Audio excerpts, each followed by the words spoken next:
افراد معروفی که توی ماه محرم مداحی کردن: امیر تتلو،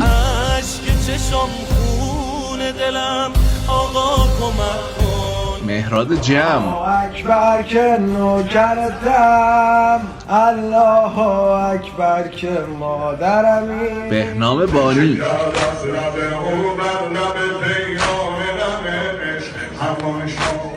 محمد علیزاده،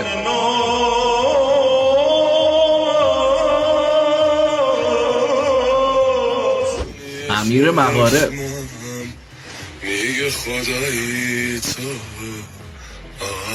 رضا صادقی، آرون افشار،